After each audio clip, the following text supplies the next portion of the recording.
When Emma climbed into her late grandmother's attic, she expected to find nothing more than dust and forgotten memories. Instead, she uncovered a family portrait that no one had ever mentioned before. Standing in the center was a smiling little girl, a child whose existence had been erased from the family's history. And that was only the beginning. The rain began before sunrise, falling in slow, steady sheets over Whitmore Hill. By the time the first black luxury sedan rolled through the iron gates, the sprawling Whitmore Mansion looked less like a home and more like a forgotten castle trapped beneath a gray sky. For nearly 200 years, the mansion had stood untouched, watching generations of the Whitmore family build fortunes, lose fortunes, celebrate weddings, mourn funerals, and bury secrets deep within its walls. Every polished staircase, every crystal chandelier, every faded portrait carried a story that only the oldest members of the family still remembered. Today, however, no one had come to admire its beauty. They had come because Eleanor Whitmore was dead. At 91 years old, Eleanor had lived longer than anyone expected. Even in her final years, she remained sharp, elegant, and fiercely independent. She insisted on living alone in the mansion after her husband passed away, refusing every offer to move into assisted living or stay with her children. "These walls have protected this family for generations," she often said. "I'll leave when they're ready to let me go." Now, for the first time in almost 70 years, the grand front doors were opened not for a celebration, but for a farewell.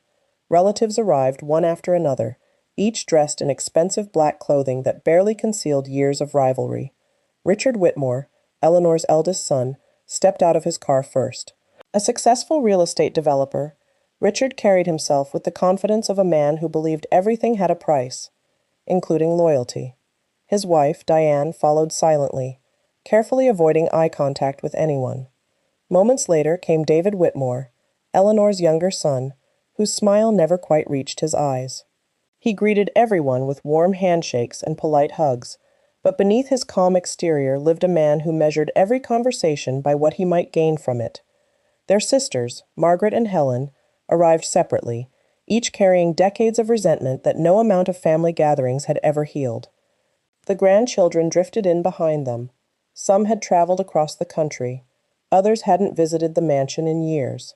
Most of them barely knew one another anymore. Among them was 28-year-old Emma Whitmore. Unlike many of her cousins, Emma hadn't come expecting money. She worked as a history teacher at a small community college nearly 4 hours away.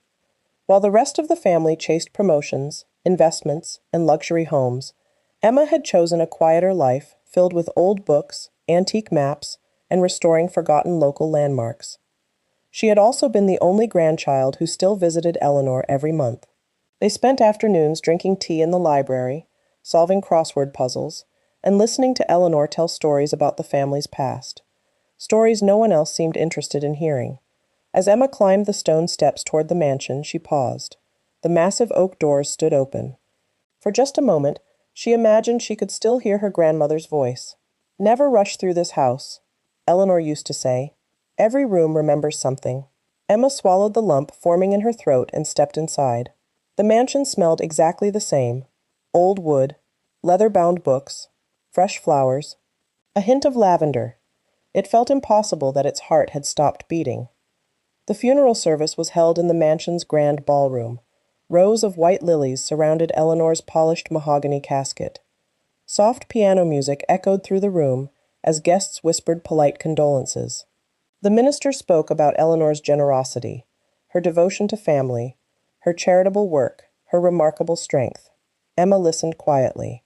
Around her, however, many relatives seemed distracted. Some checked their watches, others exchanged subtle glances, a few quietly whispered among themselves. Everyone knew what came after the funeral, the reading of the will. For years, rumors had circulated about Eleanor's estate. The Whitmore Mansion alone was worth tens of millions of dollars.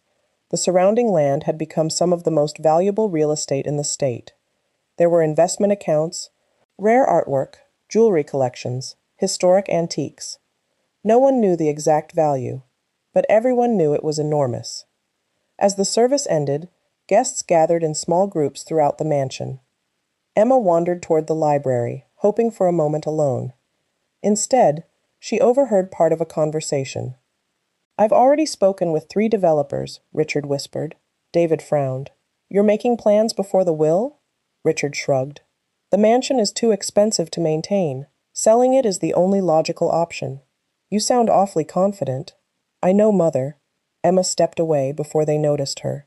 Something about Richard's certainty unsettled her. Her grandmother had loved this house too deeply to let strangers tear it down. She couldn't imagine Eleanor allowing that. An hour later, every immediate family member gathered inside the mansion's drawing room. Heavy velvet curtains blocked the afternoon light. Rain tapped steadily against the tall windows. At the front of the room stood Mr. Harrison Cole, Eleanor's attorney for nearly 40 years. He adjusted his glasses before opening a thick leather folder. Ladies and gentlemen, he began, Mrs. Eleanor Whitmore anticipated this day very carefully. The room became silent. I will first address her financial assets. The attorney calmly explained how Eleanor's investments, charitable donations, and personal belongings would be distributed. Some relatives looked pleased, others disappointed, but everyone remained patient. They were waiting for one thing, the mansion. Finally, Harrison closed one folder and reached for another sealed envelope. The Whitmore Mansion, he said slowly, is subject to a completely separate instruction. Richard leaned forward. David smiled slightly. Margaret folded her arms. Emma simply listened. Harrison broke the wax seal. I am instructed to read these words exactly as written. He cleared his throat. To my family. If you are hearing this, then I have finally left the only home I ever truly loved. Many of you believe this house belongs to the richest among you. Others believe it belongs to the oldest. Some believe blood alone makes you worthy. You are all wrong. Uneasy silence spread across the room. Harrison continued reading. The Whitmore Mansion shall not be sold. Richard's face immediately tightened. It shall not be divided. David's smile disappeared. Instead, it shall belong entirely to the one member of this family who proves worthy by solving the truth hidden within my final letter. Gasps echoed throughout the room. One cousin actually laughed. This has to be a joke. Harrison ignored the interruption. You have 30 days. If none of you uncovers the truth, the mansion, its land, and every object inside shall become the property of the Whitmore Historical Foundation. The room erupted. What? She can't do that. This is ridiculous. Richard stood abruptly. My mother would never leave the estate to charity. Harrison calmly raised a hand. There is more. The room slowly quieted. The attorney unfolded one final page. His expression changed. For the first time all afternoon, he looked genuinely uncomfortable. He read the opening sentence exactly as Eleanor had written it. Before any of you begin searching, the greatest thief in this room already knows who they are. Silence crashed over the drawing room. Every face slowly turned toward someone else. No one spoke. No one breathed. Outside, thunder rolled across Whitmore Hill as Emma stared at the letter, suddenly realizing that her grandmother hadn't left behind an inheritance. She had started a war. No one moved. In the drawing room, once filled with whispers and polite condolences, had fallen into an eerie silence. The only sound was the steady ticking of the antique grandfather clock in the corner. Each tick seemed louder than the last, as though time itself had paused to watch what would happen next. Emma slowly looked around the room. Every face wore the same expression, shock mixed with suspicion. Just moments earlier, they had all been grieving Eleanor Whitmore. Now they were studying one another like strangers. Richard was the first to break the silence. This is absurd, he snapped, slamming his palm onto the polished oak table. Mother wasn't thinking clearly. She was 91 years old. Attorney Harrison Cole calmly adjusted his glasses. Mrs. Whitmore drafted these instructions 6 years ago. Richard blinked. What? She reviewed them every year, Harrison continued. The final revision was signed 8 months ago in my office. 2 physicians certified that she was of sound mind. Richard's confidence wavered for the first time. David folded his arms and leaned back in his chair. So, Mother planned this all along. She planned every detail, Harrison replied. Margaret let out a bitter laugh. Only Eleanor would turn her own funeral into a treasure hunt. It's not a treasure hunt, Helen muttered quietly. It's a test. Emma remained silent. She knew her grandmother well enough to recognize something the others didn't. Eleanor never did anything without a reason. If she had created this challenge, it wasn't to entertain herself. She was trying to expose something, or someone. The attorney carefully removed another item from the leather folder, a cream-colored envelope sealed with dark red wax. Across the front, written in Eleanor's elegant handwriting, were only 6 words: "For those who choose the truth." The wax seal bore the Whitmore family crest, a soaring hawk holding an olive branch. Harrison placed the envelope on the table. "This," he said, "contains Mrs. Whitmore's final letter." Richard immediately reached for it. The attorney stopped him. "There are rules." Richard frowned.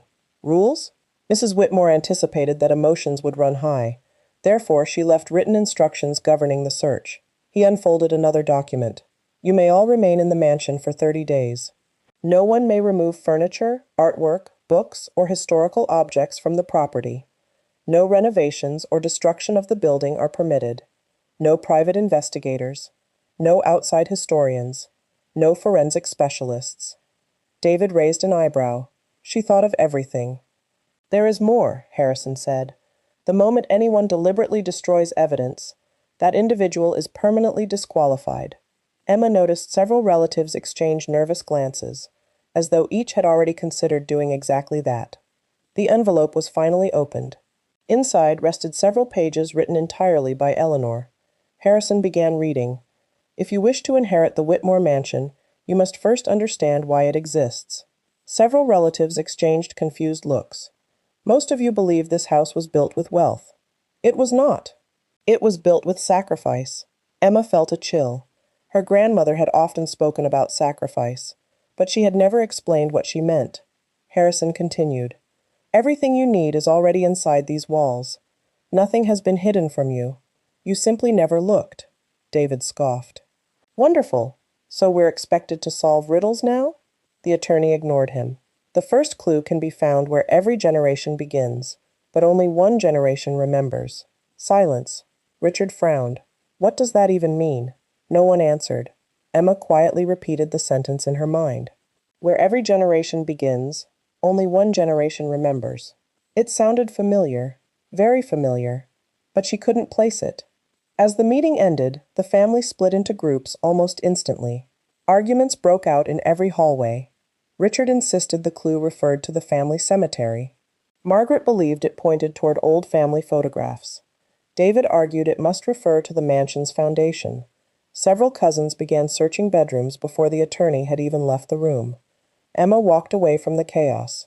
She climbed the wide staircase toward the second floor. Every hallway reminded her of childhood visits. She remembered racing through these corridors while Eleanor laughed from below. She remembered rainy afternoons spent reading in the library. She remembered her grandmother telling stories no one else wanted to hear.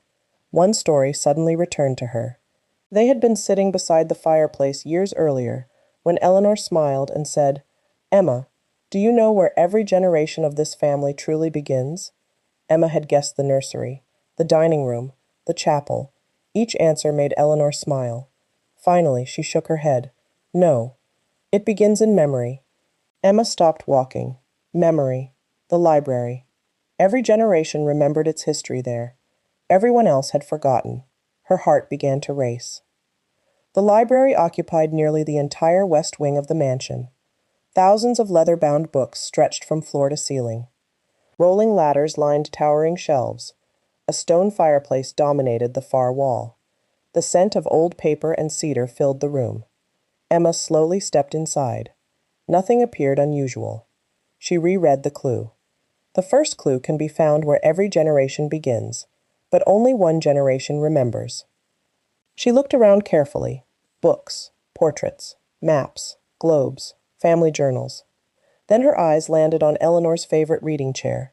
It sat beside a small wooden desk near the window. Emma smiled sadly. Her grandmother always sat there during thunderstorms. She walked over. The chair remained exactly as Eleanor had left it. A bookmark rested inside an open novel. A pair of reading glasses lay neatly folded. Emma reached down and gently touched the desk. Something caught her attention. Tiny scratches. Not random scratches. Letters. She leaned closer. The marks formed one word. "Look." Her pulse quickened. She searched beneath the desk. Nothing. She checked the drawers. Empty. Then she noticed an old brass reading lamp. When she switched it on, its warm yellow light spilled across the polished wood. Something shimmered. Faint lines. Almost invisible. Words. Hidden beneath the surface. Emma gasped. Someone had written a message using invisible ink. Slowly, very slowly, the glowing letters appeared. Do not trust Richard. Emma's heart nearly stopped. She stared at the words, her own father's name. Before she could think, a floorboard creaked behind her. She spun around. The library door was slowly swinging shut. Someone had been watching her. And whoever it was had seen the hidden message. Emma's heart pounded. The library door creaked softly as it swung shut. "Hello?" she called. No answer. Only the steady tapping of rain against the tall windows. She walked cautiously toward the door and opened it. The hallway outside was empty. Portraits of long-dead Whitmores stared silently from the walls, their painted eyes seeming to follow her every movement. Who had been there? Had someone been spying on her? Or had they already discovered the hidden message? Emma looked both ways before quietly closing the door again. She couldn't tell anyone, not yet. Especially not her father. The words still echoed in her mind. Do not trust Richard. Her grandmother had trusted very few people, but she had always loved her family fiercely. If she had gone to such lengths to hide a warning, there had to be a reason. Emma returned to the desk. The invisible message had begun to fade as the wood cooled beneath the lamp. Thinking quickly, she took out her phone and snapped several pictures from different angles. She wasn't sure if they would capture the message, but it was worth trying. When she checked the photos, she breathed a sigh of relief. The glowing words were still visible. She locked her phone and slipped it into her pocket. If anyone searched her belongings, they wouldn't find anything unusual. At least she hoped not. As Emma searched the desk more carefully, she noticed something odd. One of the drawers was shallower than the others. She removed it completely. Behind it was a tiny brass button, almost invisible against the dark mahogany. Her fingers hesitated. "Grandma," she whispered, "what did you leave for me?" She pressed the button. A dull click echoed somewhere behind the bookshelves. Emma froze. Then came the sound of old gears grinding together. Slowly, almost silently, the tallest bookshelf beside the fireplace shifted several inches away from the wall. A narrow opening appeared. Emma's eyes widened. She remembered her grandmother joking once. Every old mansion deserves at least one secret. She had thought it was just another story. It wasn't. Emma slipped through the opening before the shelf could close again. The passage was barely wide enough for one person. Cold stone walls surrounded her. The air smelled of dust, cedar, and time itself. A small lantern hung from a hook just inside the entrance. To her surprise, it still worked. Its warm light revealed a tiny room hidden behind the library. It wasn't much larger than a walk-in closet, yet every inch of it was filled with history.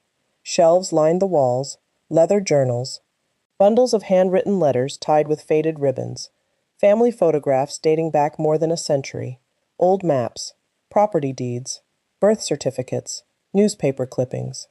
Emma slowly turned in awe. This is the real Whitmore archive. Her grandmother hadn't trusted the official records. She had created her own, a place where history couldn't be rewritten. Emma carefully picked up one of the journals. The cover read, Family Record, 1948. Another, Private Notes, Never Destroy. Her pulse quickened. If Eleanor had documented everything, then the truth about the family was somewhere in this room. She opened the first journal. Inside were neat handwritten entries describing births, weddings, illnesses, and business deals. Nothing unusual. The second journal was different. It contained newspaper clippings about land disputes and court cases involving the Whitmore family. Many of the articles had notes written in the margins. Lied, not the whole truth. They paid him. Emma frowned. Her grandmother had been investigating her own family. For decades. She reached for another journal, then another. Every one revealed pieces of a story the family had never discussed. Some pages described arguments between Eleanor and her children. Others mentioned mysterious visitors who arrived late at night. One passage caught Emma's attention. If they ever discover what happened in 1979, this family will never be the same. Emma's breath caught. 1979. What had happened? She searched for another journal. The sequence jumped from Journal 14 to Journal 16. Journal 15 was missing. She searched every shelf again. Nothing. Someone had taken it. Recently. The empty space was clean, unlike the dust covering everything else. Emma felt a knot tighten in her stomach. She wasn't the first person to find this room. Someone else had already been here. Someone who knew exactly which journal they wanted. Suddenly, footsteps echoed faintly above her. She held her breath. Another sound followed. A muffled voice. Then, the grinding noise of the bookshelf. Emma hurried toward the entrance. The opening had disappeared. The bookshelf had slid back into place. She pushed against the hidden door with all her strength. It wouldn't move. Someone had activated the mechanism from the outside. "Hello!" she shouted. No response. She pounded harder. "I'm in here!" Silence. Only her own breathing echoed through the tiny chamber. She forced herself to stay calm. There had to be another way out. Grandma wouldn't have built a room with only one exit. She searched the walls with the lantern. Books, stone, shelves, nothing. Then she noticed fresh, muddy footprints on the dusty floor. They hadn't been there when she entered. They led toward the back wall. Emma raised the lantern. One of the stones looked newer than the others. She pressed against it. With a heavy rumble, part of the wall slowly slid open, revealing a narrow stone passage, descending into darkness. A cold draft rushed past her. She stared into the black tunnel. Someone had escaped through there. Or perhaps, someone was still inside. Behind her came another sound. The hidden bookshelf scraped open again. A man's voice echoed into the room. "I know you're in there, Emma." She froze. It was Richard, her father. But before she could answer, another voice whispered from deep inside the dark passage. "So, you've finally found the archive." Emma turned sharply toward the darkness. She couldn't see anyone, only hear slow footsteps. Getting closer. Emma's blood ran cold. The whisper hadn't come from behind the bookshelf. It had come from deep inside the hidden passage. She raised the lantern with trembling hands, trying to pierce the darkness. "Who's there?" she called. No answer. Only the slow, deliberate sound of footsteps against the ancient stone floor. Behind her, Richard's voice echoed again. "Emma! I know you're in there. Open this door." She turned toward the hidden bookshelf. Her father sounded impatient, almost desperate. He knocked harder. "Emma!" For a brief moment she considered answering him, but then she remembered the glowing message beneath her grandmother's desk. "Do not trust Richard." The words echoed in her mind like a warning bell. She backed away from the hidden entrance instead. The footsteps in the tunnel stopped. Silence. Then an elderly voice spoke calmly.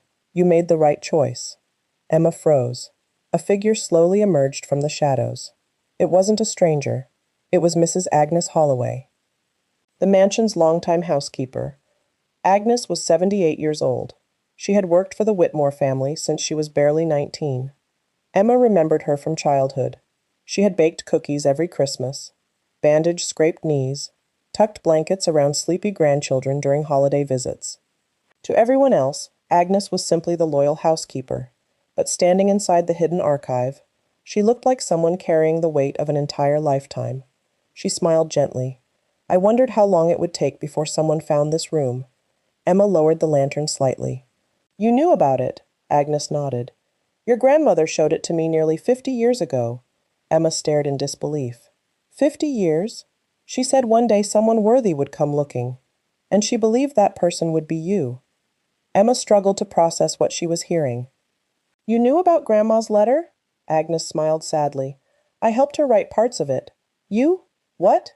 "Not the words," Agnes explained. "The plan." Emma's eyes widened.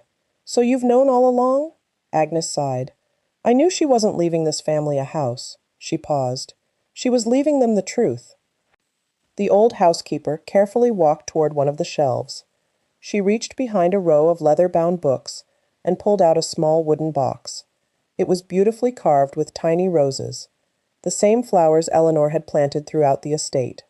Agnes handed it to Emma. "She told me to give you this only if you reached the archive without cheating." Emma slowly opened the lid. Inside rested a silver pocket watch, a faded photograph, and a folded note. The note read, "Time reveals what pride conceals. Emma turned the pocket watch over in her hands. It had stopped moving. The hands pointed to exactly 9:17, nothing else. No explanation? Emma asked. Agnes shook her head. Your grandmother believed puzzles teach patience. Emma looked at the faded photograph. It showed Eleanor standing outside the mansion decades earlier. Beside her stood a little girl about 6 years old. Emma frowned. She didn't recognize the child. I've never seen her before. Agnes looked away. Very few people have. Emma studied the picture more closely. The little girl looked happy. She was holding Eleanor's hand tightly. On the back of the photograph, written in elegant handwriting, were 4 words. Our promise remains forever. Who is she? Emma whispered. Agnes hesitated. I can't tell you. Why not? Because your grandmother forbade me. Emma couldn't hide her frustration. Grandma is gone. No, Agnes replied softly. She planned for this day. If I reveal certain truths too early, you'll never understand why she protected them. Emma looked down again. The girl's face seemed strangely familiar, almost as if she'd seen her somewhere before. But where? A loud banging echoed through the hidden room. Richard was still trying to open the bookshelf. Emma! His voice was sharper now. What are you doing in there? Agnes stepped closer. You mustn't tell him about this room. Emma frowned. Why? Agnes looked directly into her eyes. Because someone has already searched it. Emma remembered the missing journal. Journal 15. Agnes nodded slowly. It disappeared 3 weeks before your grandmother died. Emma's stomach tightened. Who took it? I don't know. But your grandmother did. Emma looked up. What did she say? Agnes swallowed. She told me, the person who stole that journal isn't after money. Emma waited. Agnes's voice dropped almost to a whisper. They're trying to erase a life. Emma's heart pounded. A life? Agnes nodded. Someone in this family wants history rewritten. She gently touched the photograph. This little girl is the reason. Before Emma could ask another question, the mansion lights suddenly went out. Darkness swallowed the hidden archive. The lantern flickered violently. Then, the emergency generator kicked in. A dim yellow light returned. But something was wrong. Very wrong. Agnes gasped. The box? Emma looked down. The wooden box was still in her hands. But the silver pocket watch was gone. Someone had stolen it during the blackout, yet there were only 2 people in the room, Emma and Agnes. Then, from somewhere just outside the hidden chamber, came the unmistakable sound of running footsteps. Whoever had taken the watch was already escaping through the mansion. Emma didn't hesitate. She thrust the wooden box into Agnes's hands and sprinted through the hidden passage toward the library. Emma, wait! Agnes called after her. But Emma was already gone. She burst through the sliding bookshelf just as it clicked open, nearly stumbling into the library. The room was empty. The antique clock above the fireplace chimed 6 times. The mansion felt unnaturally quiet. She rushed into the hallway. At the far end, she caught a glimpse of a dark figure disappearing around the corner. Stop! She shouted. The figure didn't look back. Emma raced after them, her footsteps echoing through the long corridor lined with portraits of Whitmore ancestors. She rounded the corner. Nothing. The hallway was empty. Every door was closed. Every window locked. It was as if the person had vanished into thin air. Emma stood still, trying to catch her breath. Then she heard voices drifting up from the first floor. Family members were gathering for dinner. If someone had stolen the pocket watch, they could already be sitting downstairs, pretending nothing had happened. That evening, the atmosphere around the enormous dining table was colder than the weather outside. The crystal chandelier cast a warm glow over polished silverware and untouched plates of food, but no one seemed interested in eating. Instead, everyone watched everyone else. Richard quietly sipped his wine. David joked with one of the cousins, though his laughter sounded forced. Margaret barely spoke.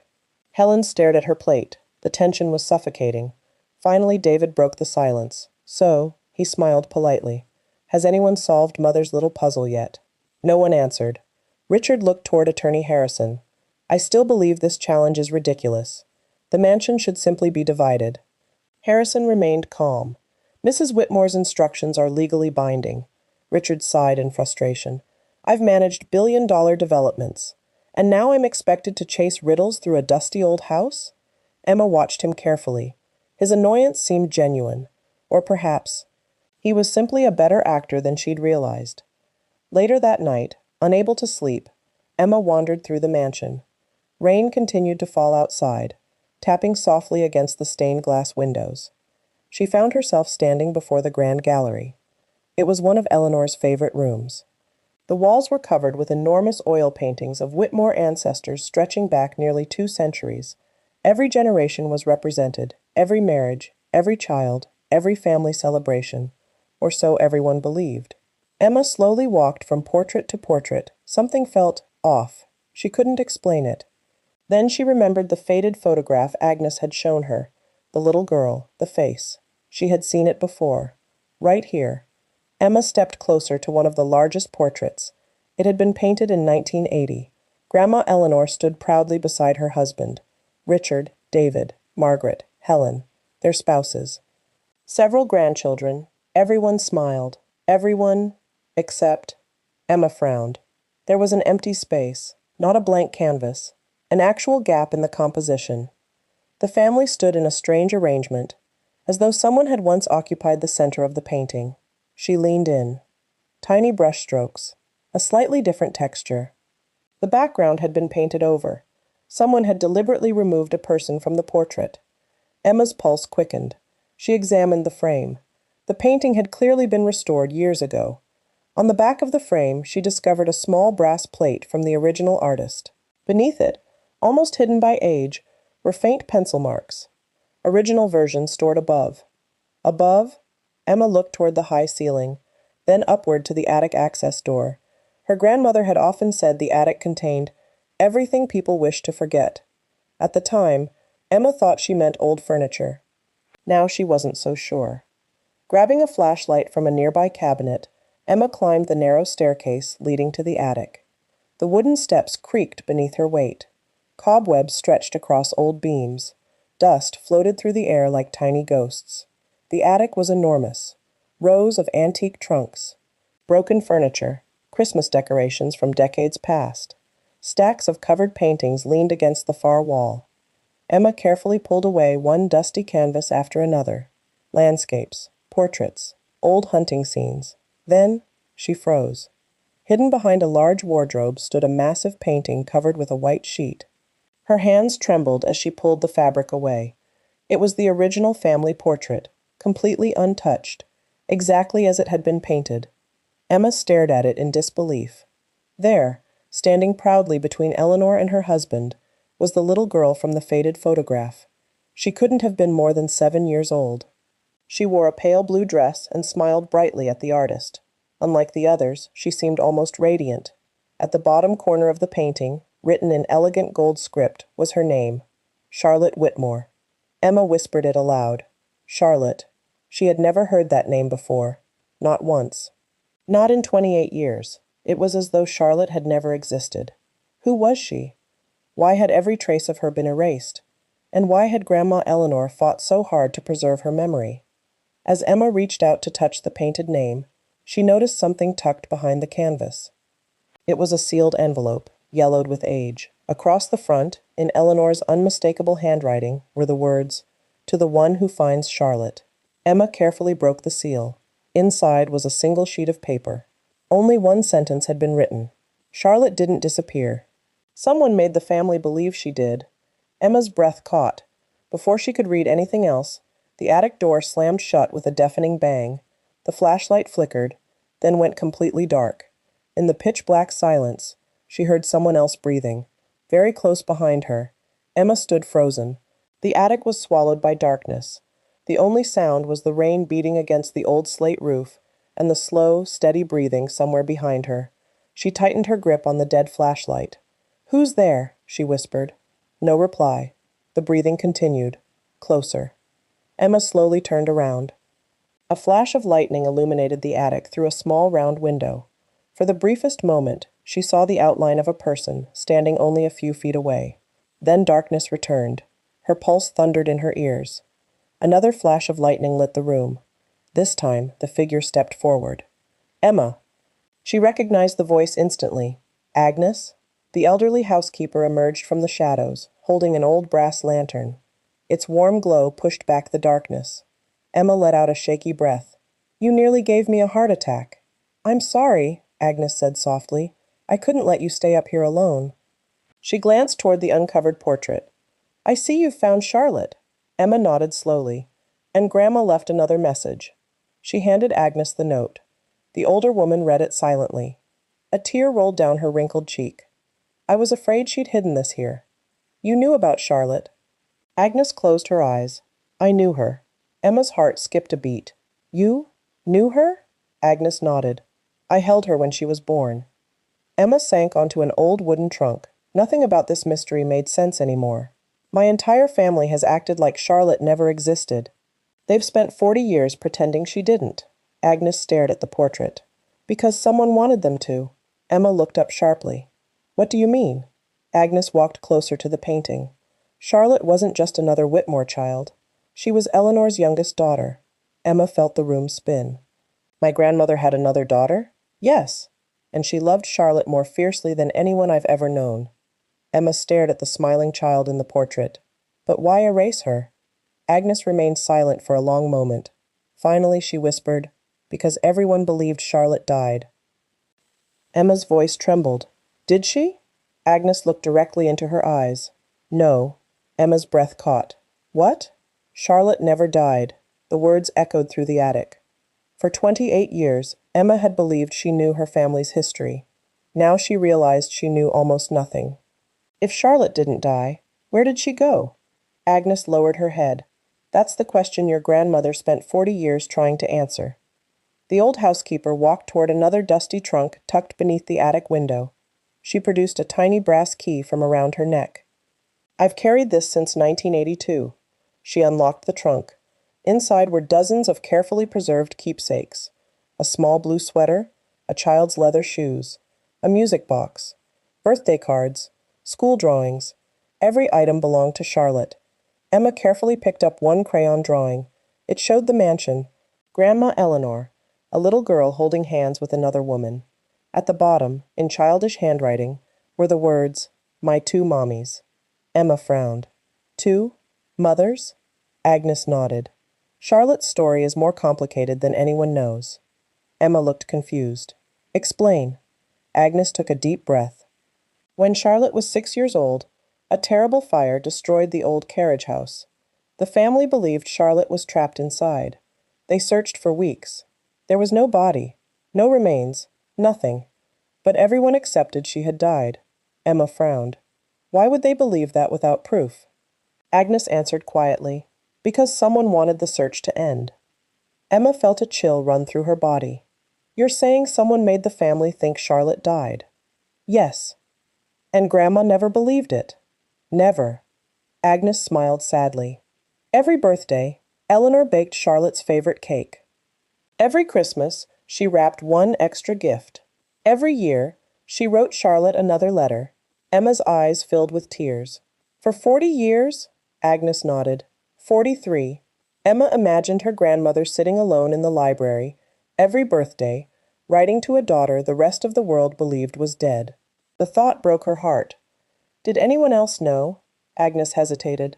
"One person." "Who?" "Your grandfather. And after he died, Eleanor was completely alone." Emma looked again at the portrait. "What if Charlotte really survived?" Agnes smiled faintly. "Your grandmother believed she did." "What made her so certain?" Without answering, Agnes reached into the trunk and removed a worn leather journal. Unlike the others, this one had no title, only Eleanor's initials. Inside was a single newspaper clipping. Its headline read, "Local girl believed lost in fire." Beneath it, Eleanor had written one sentence in red ink. "They're lying. She was taken." Emma's hands began to shake. Taken? Kidnapped? By whom? And why? Before she could ask another question, footsteps thundered up the attic staircase. Not one person. Several. Voices echoed outside the attic door. Richard, David, Margaret, and Attorney Harrison. Someone had told the entire family that Emma was in the attic. The doorknob rattled violently. "Emma!" Richard shouted. "We know you're in there!" Agnes quickly closed the trunk. "Listen to me," she whispered urgently. "They cannot see this." "Why?" Because if the wrong person learns Charlotte may have survived, they'll destroy every piece of evidence your grandmother left behind. The doorknob turned again. The old wooden door began to creak open. As Emma hurried to hide the journal beneath her coat, a folded sheet of paper slipped from its pages and floated to the floor. She picked it up. It wasn't one of Eleanor's letters. It was a recent document, printed only a few weeks ago. Across the top were 4 words that made Emma's heart stop. DNA match confidential report. Someone in the Whitmore family had secretly taken a DNA test, and according to the first line, Charlotte Whitmore had living descendants. Emma's hands began to tremble. She stared at the document in disbelief. Linnea, match, confidential report. The bold letters blurred as her heart pounded against her chest. She quickly unfolded the first page. Most of the report was covered with medical terminology she didn't understand, but one section had been highlighted in yellow. Probability of biological relationship, 99.98%. Below that was another sentence. Living direct descendant of Charlotte Whitmore identified. Emma's breath caught. Charlotte hadn't died. She had lived long enough to have children, which meant someone else had a legal claim to the Whitmore Mansion. And judging by the panic that had consumed Eleanor in her final years, someone had spent decades making sure that person was never found. The attic door burst open. Richard entered first. Behind him came David, Margaret, Helen, and Attorney Harrison. Richard looked around suspiciously. "What are you doing up here?" Emma instinctively slipped the DNA report beneath her sweater. "Just looking around." Richard glanced at the uncovered family portrait. His expression changed instantly. For the first time since the funeral, he looked genuinely frightened. "Where did you find that?" Emma studied him carefully. "You've seen it before." Richard hesitated. David stepped closer. "I thought Mother had that painting destroyed." Emma's eyes narrowed. "Destroyed?" No one spoke. The silence said more than words ever could. Richard slowly walked toward the portrait. His gaze settled on Charlotte's smiling face. He swallowed hard. "I was only 12, he said quietly. "I remember the day she disappeared." Emma listened carefully. "It's the only time I ever saw Mother cry." His voice became distant, as though he were reliving the memory. "The fire burned for hours. The police searched everywhere. They told us there was nothing left." He looked down at the floor, but Mother never believed them. David sighed impatiently. "Richard, enough." Richard ignored him. "She searched every orphanage, every children's home, every neighboring state, for years." Margaret quietly wiped away a tear. "I thought she'd lost her mind." "No," Emma whispered. "She was trying to save her daughter." David suddenly cleared his throat. "We're forgetting something." Everyone looked at him. "The contest." He smiled politely. "The mansion. This old story changes nothing." Emma stared at him. "It changes everything. If Charlotte survived, then she, or her descendants, would inherit before any of us." David's smile disappeared. "That's speculation." "No," Attorney Harrison interrupted. "It's the law." The room fell silent. Harrison adjusted his glasses. "If Eleanor had another living child, or if that child's descendants are alive, they possess inheritance rights." David's face drained of color. Emma watched him carefully. His reaction was different from everyone else's. Richard looked heartbroken. Margaret seemed confused. Helen appeared overwhelmed, but David looked terrified. Why? That evening, Emma couldn't stop thinking about her uncle's face. It wasn't grief. It wasn't shock. It was fear. The kind of fear someone feels when a carefully buried secret begins clawing its way back to the surface. She returned to the library after dinner. The mansion had grown quiet. Most of the family had retired to their rooms. Only the storm remained awake. Emma spread the DNA report across Eleanor's old desk. Something immediately caught her attention. The laboratory's logo. It wasn't an ordinary testing company. It specialized in legal inheritance cases, which meant whoever ordered the test wasn't simply curious about their ancestry. They were preparing for court. She searched the pages for a client's name. Nothing. Every identifying detail had been blacked out, except one. The test had been requested exactly 18 days before Eleanor died. Someone had learned the truth while Grandma was still alive. Did Eleanor know, or had someone hidden it from her? Emma took out her phone and compared the report with the photographs she'd taken of the invisible message beneath the library desk. "Do not trust Richard." She frowned. Nothing fit. Richard seemed emotional. David seemed frightened. Had Grandma been warning her about the wrong person? Or had she wanted Emma to look beyond the obvious? Her thoughts were interrupted by a soft knock. Agnes stepped quietly into the library. "I was hoping I'd find you here." Emma looked up. "I need answers." "So do I," Agnes replied. She closed the door behind her. "I've remembered something." Emma leaned forward. "What?" "The night before Eleanor died, someone broke into her bedroom." Emma's eyes widened. "What?" "I found the window open the next morning." A drawer had been forced open, but nothing valuable was missing. Emma's heart raced. What was in the drawer? Agnes hesitated. Only one thing. Eleanor's private address book. "Why would anyone steal that?" Agnes answered softly. "Because it contained the name of the person she'd been searching for. For more than 40 years. Emma felt a chill crawl up her spine. If someone stole that book, they know who Charlotte's family is. Agnes nodded. Or they're trying to reach them first. At that exact moment, a loud crash echoed from upstairs. Both women jumped. It sounded like glass shattering. Then came a scream, not a cry of surprise, a scream of terror. Emma and Agnes rushed into the hallway. Family members were already running toward the source of the noise. The sound had come from Eleanor's bedroom. Richard reached the door first and pushed it open. Everyone stopped in horror. The room had been completely ransacked. Drawers lay overturned. Furniture was smashed. Pictures had been ripped from the walls, and written across the large mirror, in what looked like fresh red paint, were 7 chilling words. "Stop searching, or you'll end up like Charlotte." The room fell deathly silent. Then Emma noticed something that made her blood run cold. The threatening message wasn't signed. It didn't need to be, because taped beneath it was the missing Journal 15. For several long seconds, no one moved. The red words on Eleanor's bedroom mirror seemed to glow beneath the crystal chandelier. "Stop searching, or you'll end up like Charlotte." Emma's pulse thundered in her ears. Then her eyes dropped to the leather journal taped beneath the message. Journal 15. The missing journal. The one someone had stolen weeks before Eleanor's death. Now it had mysteriously reappeared. Richard was the first to react. He stepped toward the journal. "Don't touch it," Attorney Harrison warned sharply. Everyone froze. Harrison removed a clean handkerchief from his pocket and carefully peeled the tape away, preserving any fingerprints that might still be on the leather cover. "This could be evidence," he said quietly. David folded his arms. "Evidence of what? A childish prank?" Emma looked at him in disbelief. "A prank? Someone threatened the family." David shrugged. "They used paint. They returned a journal. Maybe they're trying to scare us." Emma noticed he avoided looking at the mirror. He seemed strangely eager to dismiss it. Harrison slowly opened the journal. The pages were filled with Eleanor's elegant handwriting.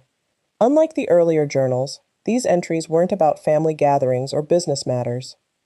They were intensely personal. The attorney began reading aloud. "June 14th, 1982. The police have officially ended their search. They tell me Charlotte is gone. I refuse to believe a mother knows less about her child than strangers do." Emma felt tears sting her eyes. Harrison continued, "Someone is lying. I have seen fear in the eyes of people who should only be grieving. If Charlotte truly died, why is someone trying so hard to convince me to stop asking questions?" The room was silent. No one dared interrupt. The next several pages described Eleanor's desperate search. She hired investigators, visited neighboring states, interviewed witnesses the police had ignored. One passage caught Emma's attention immediately.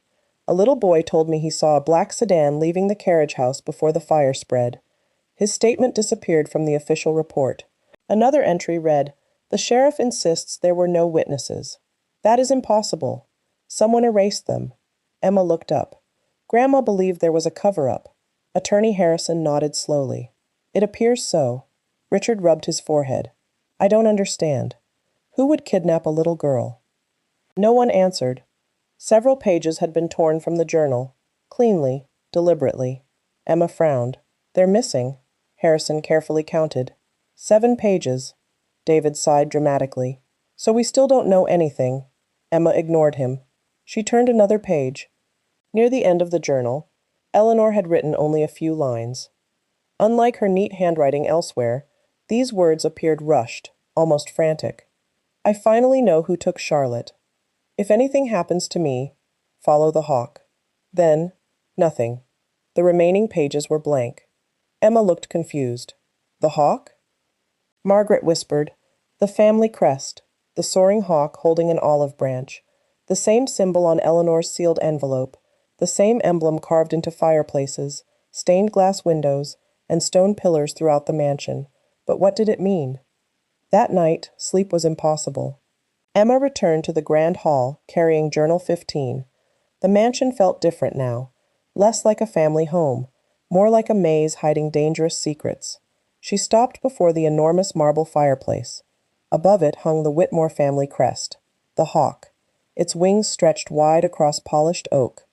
Emma remembered Eleanor's words, "Follow the hawk." She examined the carving closely. One wing appeared slightly darker than the other, as if hundreds of hands had touched it over the years. She pressed it gently. Nothing. She pressed harder.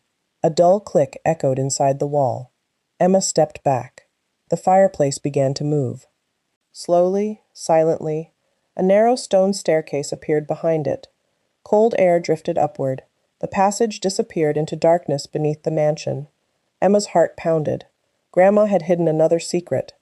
She returned to her room for a flashlight. Before leaving, she sent Agnes a brief text message. Found something beneath the fireplace. Going to investigate. If I'm not back in an hour, come find me. She hesitated before pressing send, then slipped her phone into her pocket. The underground staircase seemed untouched for decades. Cobwebs stretched across the walls. The stone steps were worn smooth by time. At the bottom, the tunnel opened into a long corridor lined with old brick arches. Emma swept the flashlight from side to side. The air smelled damp, ancient. Every sound echoed. After several minutes, she reached a heavy wooden door reinforced with iron bands. The Whitmore hawk was carved into its center. She pushed. The hinges groaned. The room beyond took her breath away. It was an underground chapel, small, beautiful, completely hidden beneath the mansion. Rows of wooden pews faced a stone altar. Colored light filtered through tiny stained glass windows near the ceiling. On the altar rested a single wooden chest. Dust covered everything, except the chest. Someone had touched it recently. Emma approached carefully. The lid wasn't locked. Inside lay dozens of neatly folded letters, tied together with a blue ribbon. Each envelope bore the same name, Charlotte. Emma carefully opened the first one. It was written in Eleanor's unmistakable handwriting. My dearest Charlotte, today is your 7th birthday. Another letter. Today you would have turned 8. Another. Happy 9th birthday, my sweet girl. Emma's eyes filled with tears. Every year, without fail, Eleanor had written another letter to the daughter she believed was still alive. There were 43 letters, 43 birthdays, 43 years of hope. At the bottom of the chest rested one final envelope. Unlike the others, it wasn't addressed to Charlotte. Across the front were 6 handwritten words.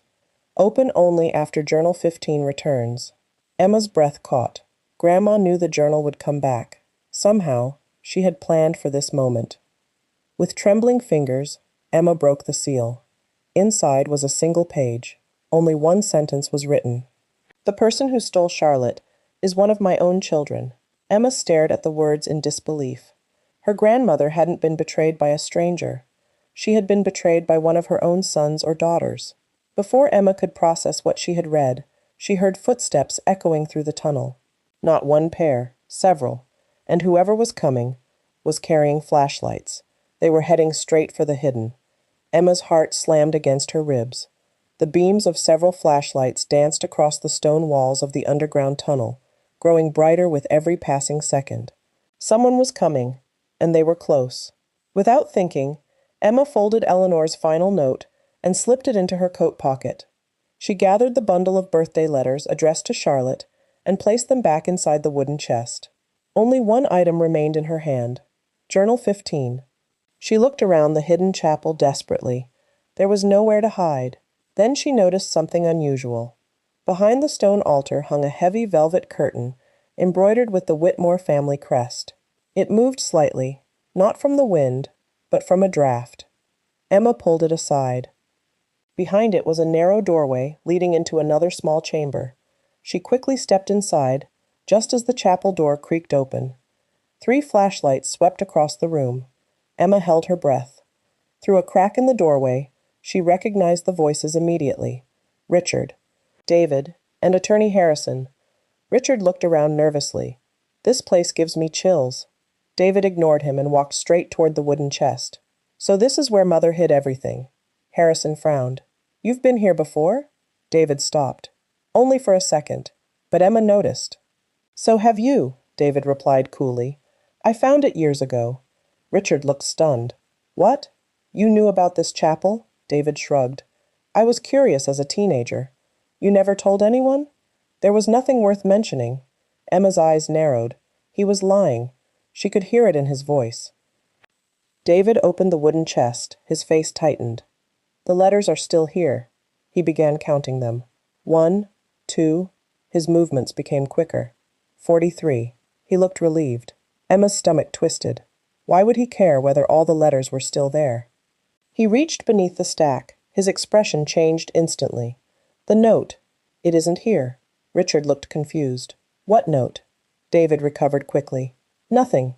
But it was too late. Emma had seen the panic in his eyes. He had expected to find Eleanor's accusation, which meant he already knew it existed. Attorney Harrison stepped toward the altar. "Eleanor instructed me never to enter this room unless she had passed away."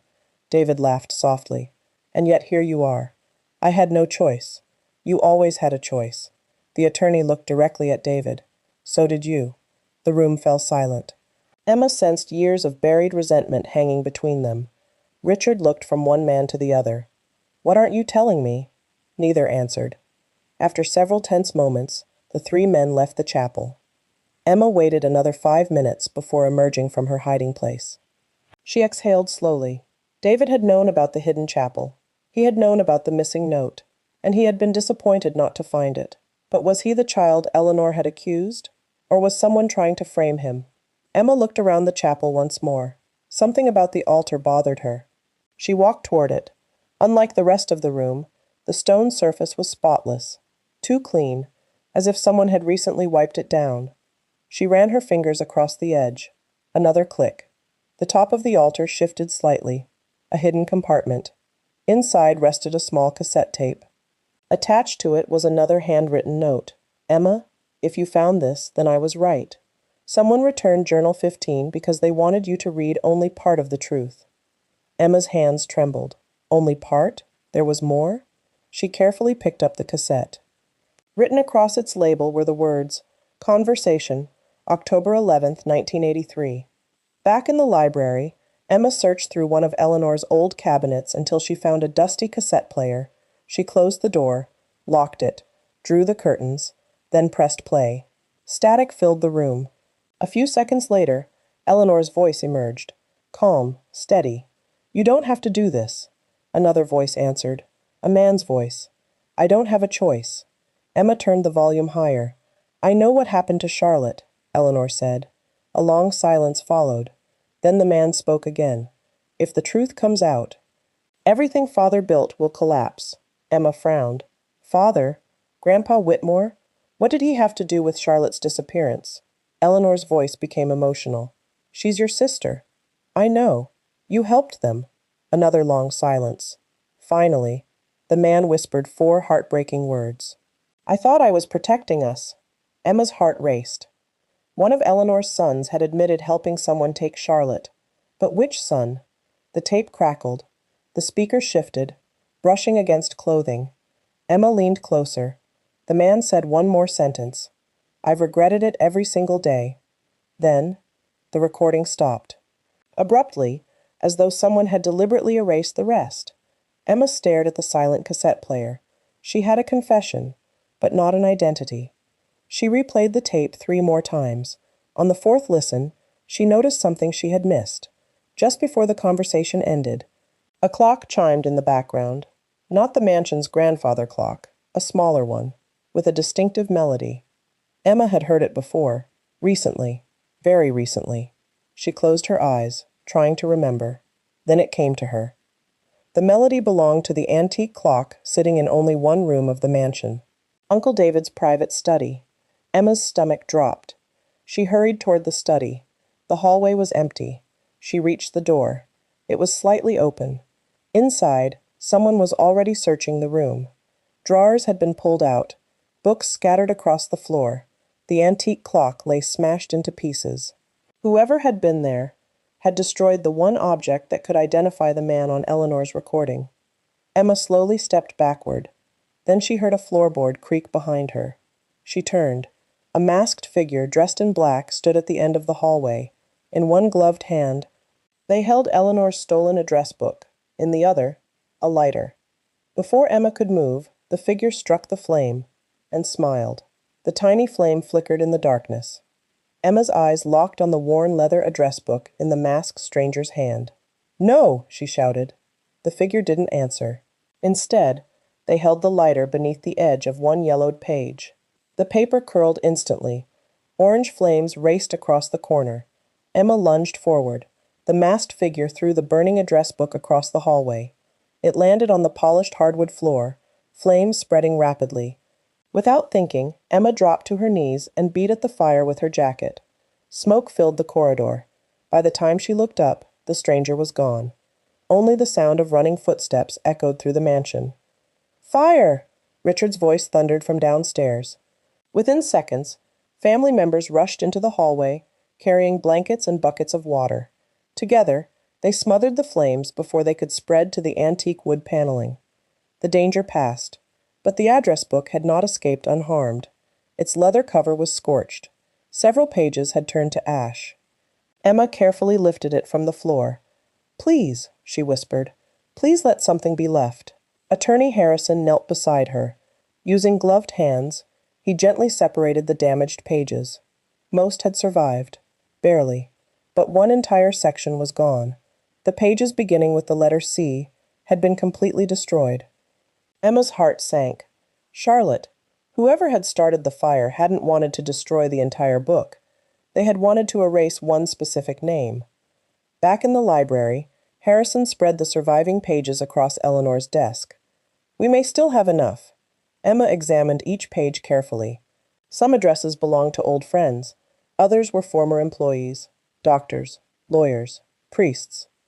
One folded slip of paper slipped from between two burned pages. It wasn't part of the address book. It looked newer. Someone had tucked it inside recently. Emma unfolded it. There was no greeting. Only a handwritten note. "She isn't who you think she is. Nothing else. No signature. No explanation." Richard frowned. "Who's she?" No one knew. Emma couldn't stop thinking about the message. "She isn't who you think she is." Did it refer to Charlotte? Agnes? Margaret? Or someone else entirely? Then she remembered the faded drawing she had found in the attic, the one Charlotte had colored as a child. At the bottom she'd written, "My two mommies." Emma hurried upstairs and retrieved the drawing from the trunk where Agnes had hidden it. She spread it beside the note. Her eyes moved slowly over every detail. One woman was clearly Eleanor. The other was younger, dark-haired, wearing what looked like a nurse's uniform. Agnes quietly entered the room behind her. "You remembered." Emma looked up. "Who is the other woman?" Agnes stared at the drawing for a long time. Finally, she whispered, "Her name was Sarah." "Sarah who?" "Sarah Bennett, the live-in nurse who cared for Eleanor after your grandfather's surgery." Emma frowned. Charlotte called her Mommy. Agnes nodded sadly. "Because Sarah raised her." The room fell silent. Agnes slowly sat beside the window. "There are things Eleanor never told anyone." When Charlotte was born, Eleanor became seriously ill. For nearly 2 years, she couldn't care for her daughter. Sarah stepped in. She loved Charlotte as if she were her own child. Emma looked again at the drawing. So Charlotte had 2 mothers. In every way that mattered. Agnes smiled faintly. "Yes." "What happened to Sarah?" The old housekeeper's expression darkened. She disappeared. Emma blinked. "What do you mean?" "1 week before the fire. Sarah resigned without notice. No goodbye. No explanation. She simply vanished." Emma's mind raced. The nurse disappeared. Then Charlotte disappeared. That couldn't be a coincidence. Attorney Harrison suddenly looked up from Eleanor's address book. I found something. Everyone gathered around. Inside the back cover was a hidden pocket. Folded inside rested a faded receipt. Not from a store, from a train station. Dated May 18th, 1983. The destination printed across the top read, Ashcroft Falls. Emma frowned. I've never heard of it. Harrison nodded. It was a small town about 3 hours from here. Richard stared at the receipt. Mother never traveled there. Agnes quietly shook her head. Yes, she did. Every year. Everyone turned toward her. You knew? Agnes nodded. Eleanor always said she was visiting an old friend. But she wasn't. She was searching. Emma's pulse quickened. For Charlotte. Agnes nodded. She believed someone in Ashcroft Falls knew the truth. The next morning, Emma insisted on driving there. Richard wanted to come. David refused. I have no interest in chasing ghost stories. Emma noticed how quickly he dismissed the idea.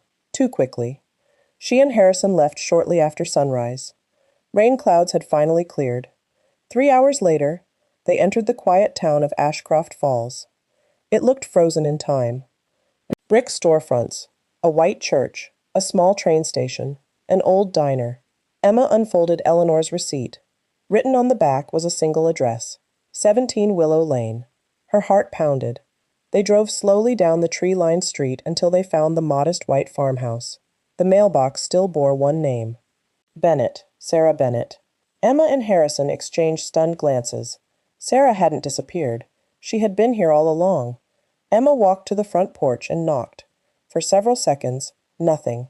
Then the door slowly opened. Standing before them was an elderly woman with silver hair and kind blue eyes. She looked at Emma, then at the Whitmore family crest engraved on Eleanor's old ring. The color drained from her face. Tears instantly filled her eyes. She whispered only 2 words. You found me. Before Emma could answer, another voice called from deeper inside the house. Grandma! A woman in her early 40s stepped into the hallway. The moment Emma saw her face, she felt as though she were looking at the portrait of Charlotte Whitmore brought to life. The same blue eyes, the same smile, the same dimple in her left cheek. The woman stopped in her tracks, confused, looking from Emma to Harrison to the old Whitmore ring. Then she quietly asked the question that changed everything. Why are you wearing my mother's ring? Emma stood speechless. The woman in the doorway couldn't have been much older than 43. She had the same bright blue eyes as the little girl in the portrait. The same soft smile. Even the tiny dimple in her left cheek matched perfectly. Emma instinctively touched the Whitmore ring on her finger. It had belonged to Eleanor. She had worn it every day since the funeral, never imagining it would mean anything to anyone else. You recognize this ring? Emma asked quietly. The woman nodded, unable to take her eyes off it. My mother used to draw it. Emma's heart skipped. Your mother? The woman swallowed. She said it belonged to her real family. The elderly woman, Sarah Bennett, stepped aside. Please, she said softly. Come inside. The farmhouse was simple, but warm. Family photographs covered the walls. Handmade quilts rested across worn furniture. The smell of fresh bread drifted from the kitchen. It felt nothing like the grand Whitmore Mansion. Yet somehow, it felt more like a home. Emma's eyes wandered across the photographs. One in particular caught her attention. It showed Sarah standing beside a young woman in a graduation gown, the same woman now standing before them. Another photograph showed the young woman holding a newborn baby. Then another. Christmas, birthdays, family vacations, an ordinary life. A life Charlotte had never been allowed to live with her own mother. Sarah slowly lowered herself into an old rocking chair. For several moments, no one spoke. Finally, she looked at Emma. My name is Sarah Bennett. Emma nodded politely. And this? Sarah smiled through tears. Is my granddaughter. The younger woman extended her hand. I'm Grace. Emma shook it. I'm Emma Whitmore. Grace's expression changed instantly. Whitmore? Sarah closed her eyes. I knew this day would come. Attorney Harrison gently placed Eleanor's ring on the coffee table. It belonged to Mrs. Eleanor Whitmore. Sarah reached toward it with trembling fingers, but stopped just short of touching it. I haven't seen that ring in over 40 years. Emma leaned forward. You knew my grandmother? Sarah laughed softly through her tears. Knew her? I loved her. She trusted me with the most precious thing in her life. Emma's voice became almost a whisper. Charlotte, Sarah nodded. For the next hour, Sarah told the story she had carried in silence for more than 4 decades. When Charlotte was born, she began, Eleanor became desperately ill. I was hired as a live-in nurse. But Charlotte, she smiled sadly, captured my heart. I never intended to become part of the family. It simply happened. Emma remembered Charlotte's childhood drawing. My 2 mommies.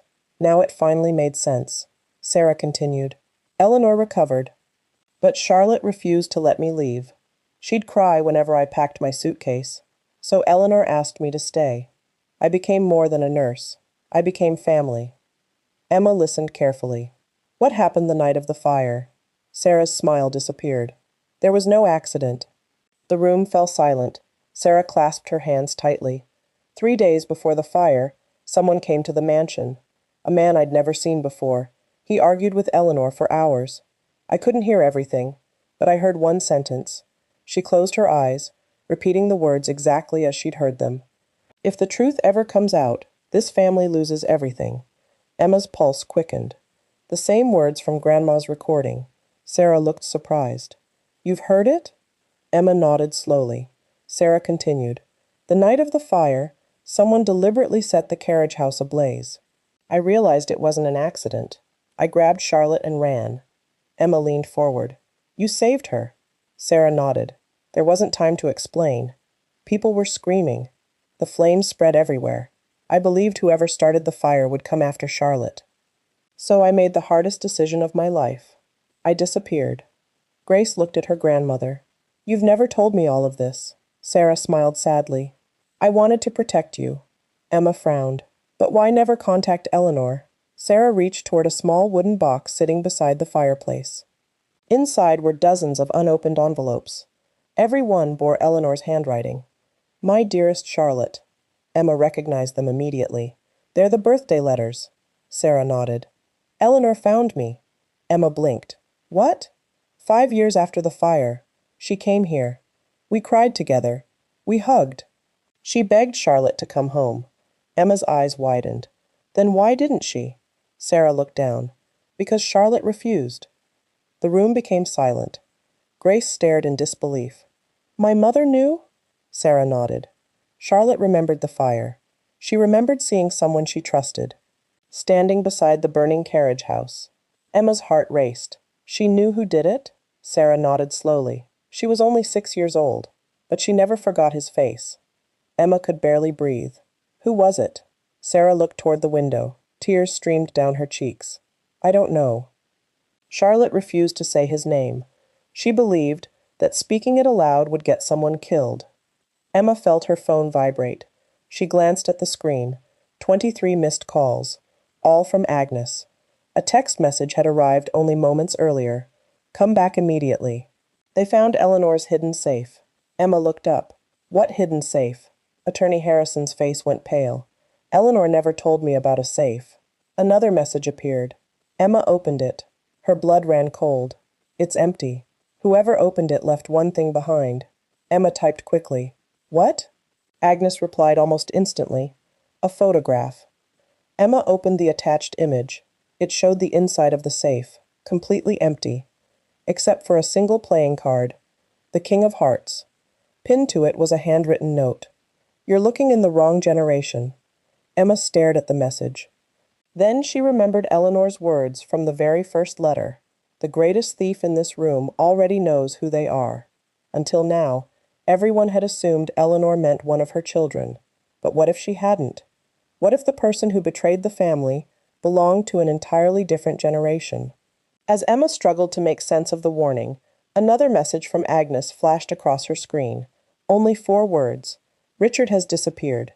Emma read Agnes's last message 3 more times. Richard has disappeared. Her father had vanished. She looked up at Sarah and Grace, who were watching her anxiously. What happened? Grace asked.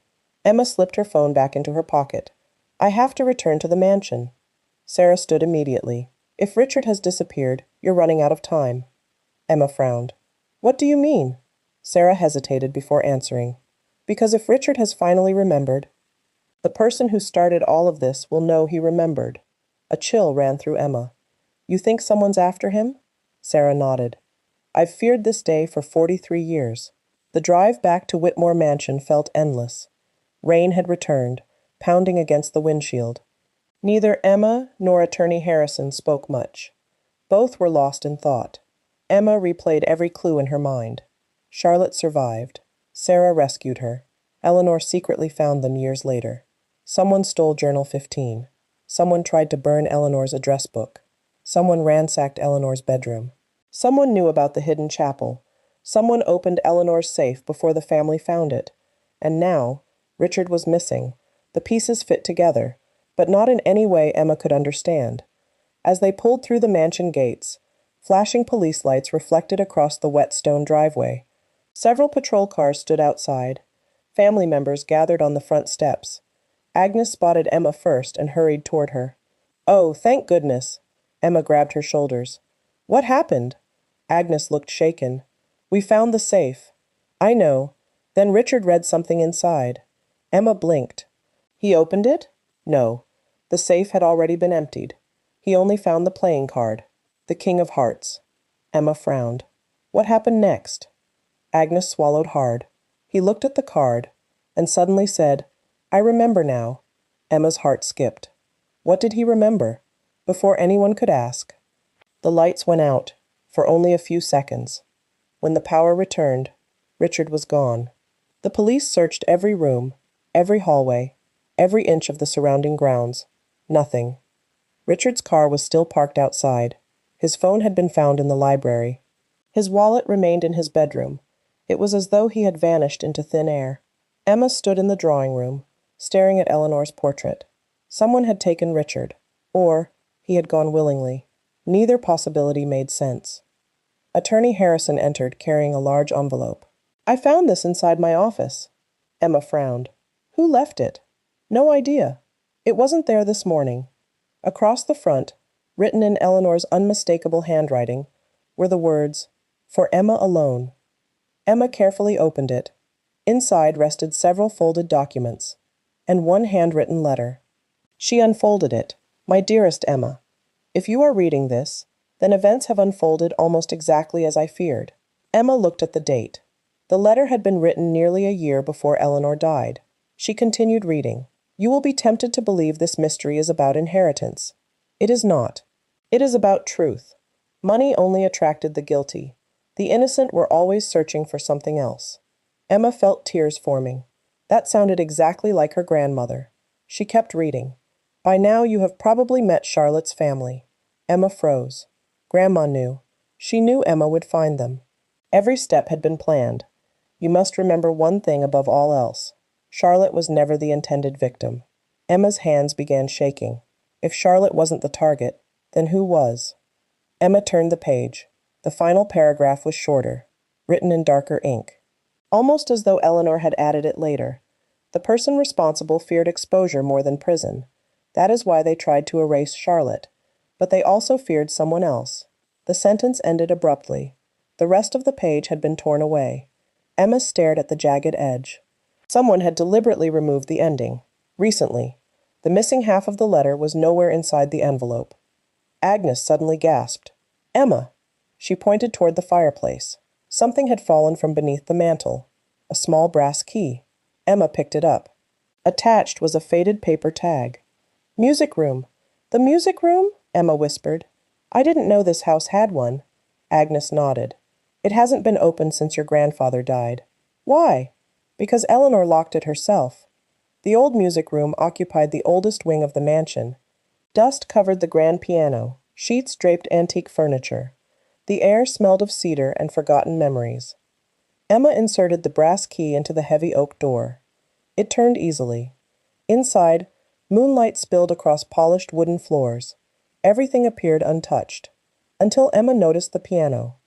One key was lower than the others. She pressed it. A soft click echoed beneath the floorboards. The piano slowly slid sideways, revealing a narrow staircase descending underground. Again, another hidden passage. Another secret. At the bottom of the stairs lay a small stone room, unlike any Emma had seen before. No furniture, no paintings, only a single pedestal. Resting upon it was an old film projector. Beside it, a metal film canister labeled in Eleanor's handwriting, October 11th, 1983, the same date as the cassette recording. Emma's pulse quickened. If there's a recording, it might show who confessed. Attorney Harrison carefully threaded the film into the projector. The machine rattled to life. Grainy black and white images flickered onto the wall. At first, the picture showed Eleanor sitting alone in the music room. Then another person entered the frame. Only their back was visible. The projector crackled. The person slowly turned toward the camera. Emma leaned forward. The image sharpened, just enough to reveal the person's face. Emma's breath caught. So that's why Grandma hid the truth. The projector suddenly exploded with a loud pop. The film burst into flames. Harrison rushed to smother the fire. Emma grabbed the burning strip before it was completely destroyed. Only a few frames survived. She held one piece against the light. It showed the mysterious person's face, partially burned, but one detail remained perfectly clear: the unmistakable Whitmore signet ring on their right hand. The same ring that only one member of the family still wore. Upstairs, the grandfather clock struck midnight. At that exact moment, a car engine roared outside. Emma ran to the window. A black sedan sped through the mansion gates. Its headlights disappeared into the storm, and in the back seat, she caught a brief glimpse of someone pounding desperately on the rear window. It was Richard. Emma didn't wait. She raced out of the music room and into the pouring rain. The black sedan had already disappeared beyond the iron gates. "Call the police!" she shouted over her shoulder. Attorney Harrison pulled out his phone, while Agnes hurried to comfort the terrified family members gathering on the front porch. Emma stood in the driveway, rain soaking through her coat. She couldn't erase the image from her mind. Richard had been in the back seat. His hands had slammed against the window. He hadn't been leaving willingly. Someone had taken him. 20 minutes later, 2 detectives arrived at the mansion. Emma explained everything she had seen. The car headed east, she said. It was a black sedan. "Did you recognize the driver?" one detective asked. Emma shook her head. "No, the rain was too heavy." The detective nodded. "We've issued an alert." As the officers searched the grounds, Attorney Harrison quietly approached Emma. "I think I know what Eleanor wanted us to find." He held up the surviving strip of burned film. "I had the projector lens examined." Emma frowned. "You already had time?" The detective brought a portable magnifier. He handed Emma the film. "Look closely." Emma raised it toward the porch light.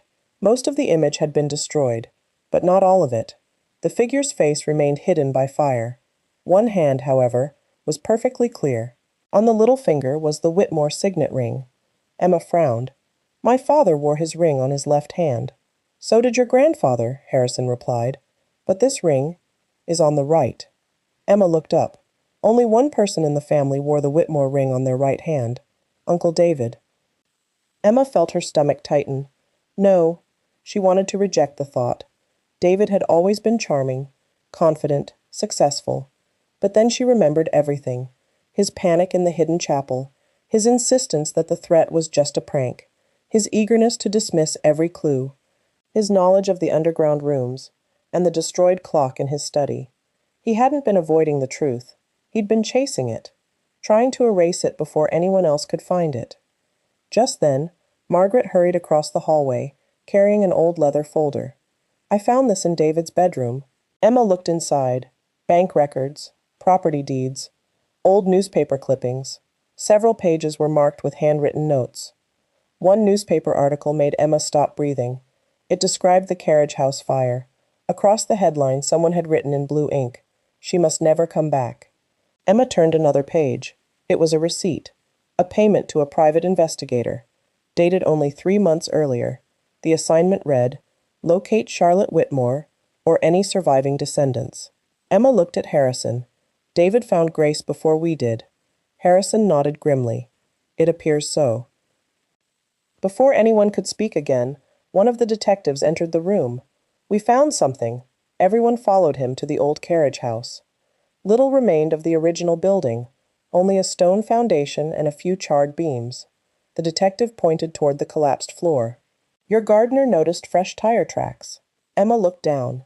The earth had been disturbed. Someone had been digging. Officers carefully removed loose soil. After several minutes, one detective struck something metal. Not a coffin, not a chest, a rusted steel box. Its lock had long ago corroded away. Inside were dozens of documents sealed in waxed cloth. Attorney Harrison carefully unfolded the first bundle. He stared silently for several seconds, then looked at Emma. Eleanor hid these here. What are they? The original police statements. Emma blinked. The ones that disappeared? He nodded. Every witness interview. Emma quickly took one. A statement from a 12-year-old stable boy. His words had been crossed out in red ink decades earlier, but they were still readable. I saw Mr. David arguing with Miss Charlotte before the fire. Emma frowned. She read further. A man in a black coat carried Charlotte toward a waiting car. Another witness statement. Mr. David told everyone Charlotte was inside the carriage house before anyone searched the building. Emma looked up sharply. How could he know that? No one answered. At the bottom of the steel box lay one final envelope. Unlike everything else, it had been addressed personally. To whoever finally finds this. Emma carefully broke the seal. Inside was a short letter written by Eleanor. If you are reading this, then David has already tried to destroy the truth. Emma's heart pounded. She continued. My son did not kidnap Charlotte. Emma stopped. What? She read the next line aloud. He made a terrible mistake as a frightened young man, and he has spent his life hiding it. The room fell silent. Emma turned the page. David did not plan the fire. He covered up the crime because he believed he was protecting his father, the man who truly ordered Charlotte's disappearance. Emma's breath caught. Her grandfather, the respected founder of the Whitmore Empire, the man whose portrait hung in every room of the mansion? The room fell deathly quiet. Everything Eleanor had written suddenly made sense. If the truth ever comes out, everything father built will collapse. It wasn't David's empire. It was his father's. David had spent 43 years protecting a dead man's reputation, but someone else, someone alive, was still protecting that same secret. Before Emma could finish reading the last page, a patrol officer ran toward them. Detective! We found the abandoned sedan. Emma rushed forward. Was Richard inside? The officer's expression was grim. The car was empty. He hesitated. But we found something in the trunk. What? The officer held up a small evidence bag. Inside was Eleanor's silver pocket watch. The hands no longer pointed to 9:17. They had been moved. Now they stopped at exactly 11:43. Attorney Harrison's face turned pale. Oh no. Emma looked at him. What does that mean? He whispered. That wasn't the time. It was a combination. A combination to Eleanor's final safe. Before anyone could react, another officer shouted from the driveway. Detective! We've got movement inside the mansion. Emma spun around. A lone figure was running through the front doors, carrying a gasoline can. The figure stopped in the center of the grand entrance hall, then emptied the gasoline across the polished wooden floor. Emma's heart sank. The mansion. Someone was about to burn it down. Stop! Emma's voice echoed across the entrance hall as she ran through the front doors. The masked figure stood in the center of the marble foyer, gasoline pooling across the polished wooden floor beneath their feet. Family portraits lined the walls. The grand staircase rose behind them, one lit match. That was all it would take. The figure slowly struck the match against a small metal box. A tiny flame danced at the end of the stick. Emma stopped several feet away.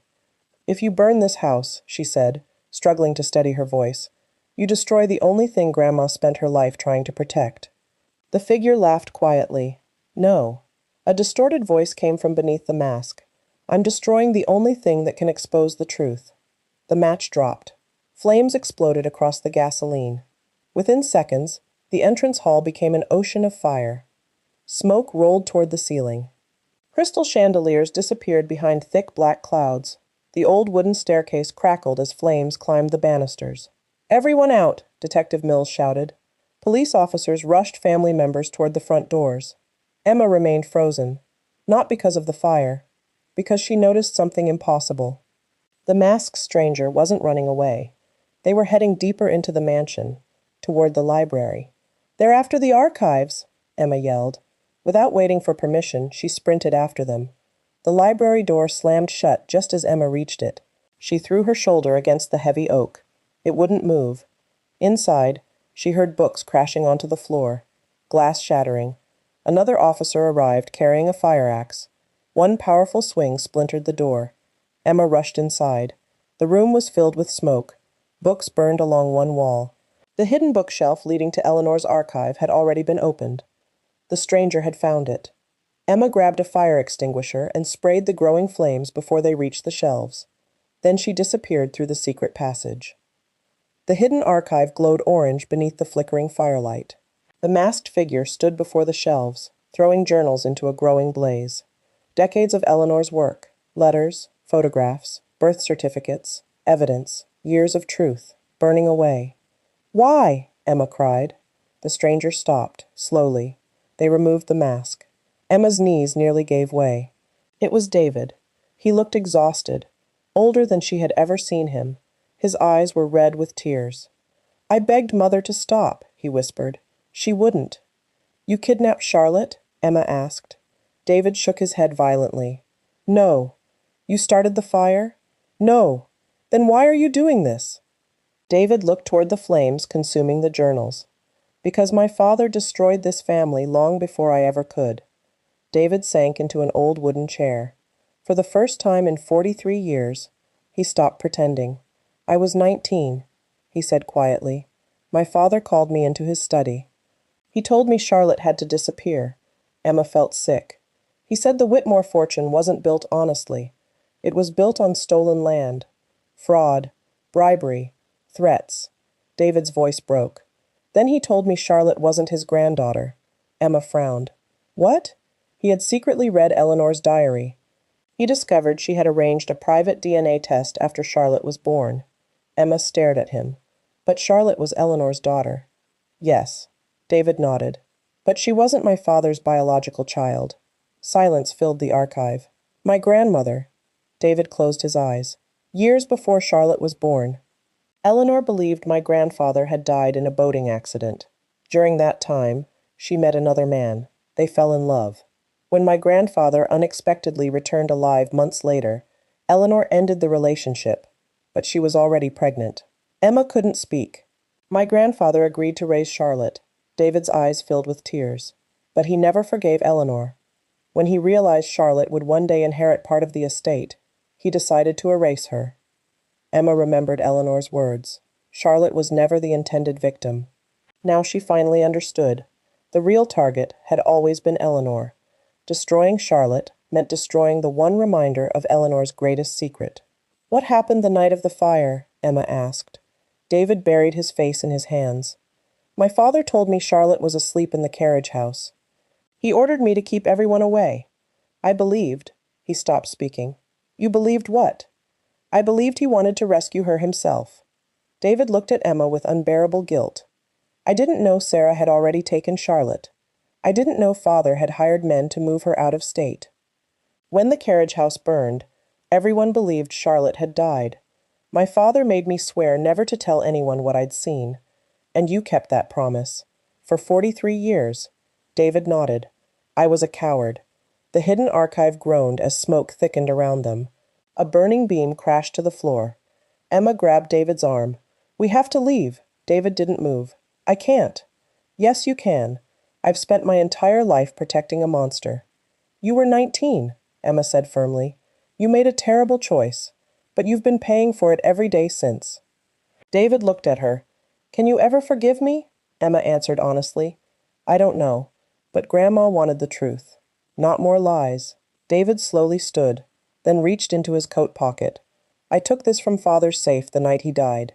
He handed Emma a sealed envelope. Across the front, written in Eleanor's handwriting, were the words, "The Final Confession." Before Emma could open it, another loud crash echoed through the mansion. Detective Mills burst into the archive. "The roof is collapsing. We found Richard." Emma's eyes widened. "He's alive?" "He is. But he's badly injured." "And there's something else." "What?" "The man who kidnapped him has been caught." Emma frowned. "But David is here." The detective nodded. "I know." Which means there were two people working together. At that exact moment, a weak voice echoed from the smoke-filled hallway. "Emma." She turned toward the sound. Richard stood supported by two officers, bruised and exhausted. He looked directly at David, then pointed toward the front entrance. His voice was barely above a whisper. It wasn't him. It was... Before Richard could finish the sentence, the ceiling above them cracked with a deafening roar. A massive timber beam crashed between the two brothers. The floor beneath Emma shook violently, and the sealed envelope containing Eleanor's final confession slipped from her hands, falling directly into the flames. The burning beam crashed between the brothers with a deafening roar. Emma watched in horror as Eleanor's sealed envelope slid across the floor and disappeared beneath the flames. "No!" She dropped to her knees. The heat was unbearable. Smoke filled her lungs. Just as she reached for the envelope, a firefighter grabbed her arm. "You have to go. The roof is coming down." "I can't leave it." Another section of the ceiling collapsed. Burning timbers rained into the archive. The firefighter wrapped his coat around Emma's shoulders and pulled her toward the hidden passage. At the last second, Emma reached through the smoke and snatched the edge of the envelope. Its corners were blackened. Its wax seal had melted, but it was still intact. Outside, the rain had become a downpour. Firefighters surrounded Whitmore Mansion as water streamed from their hoses. Flames burst through the roof before slowly beginning to die beneath the relentless rain. Emma sat on the back of an ambulance, coughing. Richard was being treated nearby for cuts and smoke inhalation. David sat on the curb in handcuffs, staring silently at the burning home where he had spent his childhood. For the first time in decades, no one was hiding. No one was pretending. The truth had finally forced its way into the light. Detective Mills approached Emma. "We've identified the second person." Emma looked up. "It wasn't David?" "No. He admitted helping his father cover up the disappearance all those years ago. He admitted destroying evidence. He admitted lying, but he also told us he never kidnapped Richard." Emma swallowed. "Who did?" The detective opened a folder. "The man who carried out your grandfather's orders all those years ago had a son." Emma frowned. "He inherited his father's loyalty. For years he worked as a private investigator. He was the one David secretly hired to locate Charlotte's descendants." Emma's eyes widened. "He found Grace." The detective nodded. When he realized Charlotte's family had survived, he decided to erase every remaining piece of evidence before the truth could destroy the Whitmore name. He stole Journal 15. He ransacked Eleanor's bedroom. He burned the address book. He kidnapped Richard after Richard remembered seeing him at the carriage house as a young boy. Richard slowly nodded from the stretcher. "I never remembered his face until I saw the King of Hearts." Emma frowned. "The playing card?" Richard closed his eyes. "When I was 12, Charlotte and I used to play cards in the carriage house. The last card she handed me before the fire was the King of Hearts. When I saw it again, everything came back. Weeks later, the criminal investigation ended. David stood before the court and confessed everything he had hidden for 43 years. He admitted helping conceal witness statements, destroying evidence, remaining silent while Eleanor searched endlessly for her daughter. But he also revealed the complete truth about his father. The respected founder of the Whitmore fortune had built much of his empire through fraud, intimidation, and corruption. Charlotte's disappearance had been ordered not because she was unloved, but because she threatened the image he wanted the world to believe. The Whitmore name had been protected. At the cost of a little girl's childhood, Grace was officially recognized as Charlotte Whitmore's daughter. The court acknowledged Charlotte's legal place in the Whitmore family history. For the first time in more than 4 decades, Charlotte's name appeared where it had always belonged. Not hidden, not erased, but restored. Sarah wept quietly as she watched the judge sign the final order. "So did Eleanor," she whispered. She never stopped believing. A month later, the family gathered once more. Not in a courtroom, but beneath the repaired roof of Whitmore Mansion. The fire had damaged part of the house, but the library, the hidden archive, and the underground chapel had survived. The restoration had already begun. Attorney Harrison stood before everyone holding the slightly burned envelope Emma had rescued from the flames. "Eleanor instructed me," he said, "to read this only after the whole truth had been uncovered." The room fell silent. He unfolded the fragile pages and began to read. "My beloved family, if you are hearing these words, then the truth has finally won. A house is built from stone and timber, but a family is built from honesty. For too many years we protected our pride instead of protecting one another. Secrets became heavier than love. That must end with you. Many eyes filled with tears. Harrison continued. Some of you will believe this mansion is your reward. It is not. It is your responsibility. May whoever inherits these walls never hide the truth within them again. He looked up. There is one final instruction. He opened the last page. I leave Whitmore Mansion to my granddaughter, Emma Whitmore. Emma's breath caught, not because she solved every puzzle, but because she chose compassion over revenge, truth over comfort, and family over fortune. Tears rolled down Emma's face. Harrison smiled gently. Eleanor also leaves one additional instruction. He read the final paragraph. Emma is to share this home with Charlotte's family whenever they wish to return, because a family divided by lies must be reunited by truth. Grace covered her mouth as tears streamed down her cheeks. Sarah reached for Emma's hand. For the first time in 43 years, the Whitmore family was whole again. 1 year later, Whitmore Mansion reopened, not as a symbol of wealth, but as the Whitmore Family History Center, preserving the true story of the family, the triumphs, the failures, and the lessons learned. School children toured its halls. Historians studied Eleanor's journals. Charlotte's portrait once again hung in the grand gallery, restored to its rightful place in the center of the family painting. Beneath it was a simple bronze plaque. Charlotte Whitmore, 1976. Her story was hidden. Her truth endured. Emma often stood before that portrait after visitors had gone home. She would smile and quietly say, "We finally brought you back." As she turned to leave one evening, the setting sun shone through the stained glass window, illuminating the restored family crest. For the first time, Emma truly understood what her grandmother had meant on the day of the funeral. The greatest inheritance had never been the mansion. It had been the courage to tell the truth. And that was the one treasure no one could ever steal again. The end.